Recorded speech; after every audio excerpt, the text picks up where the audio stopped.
కేరళలోని వయనాడ్లో కొండచర్యలు విరిగిపడటంతో ఘటనలో క్రమంగా మరణాల సంఖ్య పెరుగుతోంది. ఇప్పటి వరకు మొత్తం మరణాల సంఖ్య 224కు చేరింది. ఇంకా 225 మంది గల్లంతయ్యారు. సైనిక సిబ్బంది సర్చ్ అండ్ రెస్క్యూ కార్యకలాపాలు ముమ్మరం చేశారు. సైన్యం ఇప్పటి వరకు 89 మృతదేహాలను వెలికితీయగా దాదాపు 1000 మందిని రక్షించినట్లు అధికారులు తెలిపారు. రెండో రోజు జరుగుతున్న ఆపరేషన్లో అదనంగా సిబ్బందిని మోహరించారు. తిరువనంతపురం బెంగళూరు నుంచి రోడ్డు వాయు మార్గంలో వారిని కాలికట్టుకు తరలించినట్టు రక్షణ ప్రకటన తెలిపింది.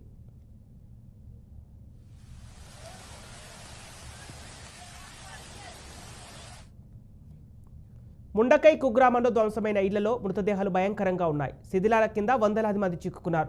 రెస్క్యూ సిబ్బంది ఇళ్ల శిథిలాలను తొలగించినప్పుడు వాటి కింద మృతదేహాలు పడుకున్న విధంగా కనిపించాయి. వారంతా నిద్రలో ఉండగా ఒక్కసారిగా కొండచర్యల మీద పడటంతో నిద్రలో ఉన్నవారు అలాగే చనిపోయారు. ఆర్మీ, నేవీ, ఎన్డీఆర్ఎఫ్ రెస్క్యూ సిబ్బంది కూలిపోయిన పైకప్పులు, శిథిలాల కింద ఉన్న వారి కోసం వెతుకుతున్నారు. ఈ ప్రాంతంలో ఎక్కడ చూసినా బాధితులు, ప్రజల అరుపులు మిన్నంటున్నాయి. బురద ప్రవాహంలో ప్రజల శరీర భాగాలు కనిపిస్తున్నాయి. శిథిలాల్లో లభించిన మృతదేహాలను పోస్టుమార్టం నిమిత్తం ఆసుపత్రుల మార్చిలకు తరలిస్తున్నారు.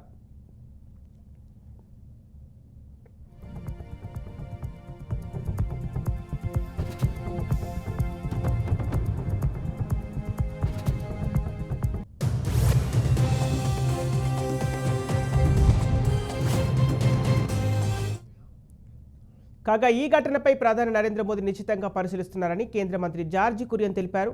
విషాదంలో నష్టపోయిన వారి సహాయ చర్యల కోసం కేంద్ర ప్రభుత్వం రాష్ట్రానికి అన్ని విధాలుగా సహాయాన్ని అందజేస్తుందని ఆయన హామీ ఇచ్చారు. ప్రస్తుతం అక్కడ ప్రభావిత ప్రాంతాల ప్రజలను కురియన్ పరామర్శిస్తున్నారు. వయనాడ్లో పరిస్థితి దారుణంగా ఉంది. ఎప్పటికప్పుడు ప్రధాని మోదీ సహాయక చర్యల గురించి తెలుసుకుంటున్నారు. ఇక్కడి ప్రాంతాలను సందర్శించడానికి నన్ను నియమించారని చెప్పారు.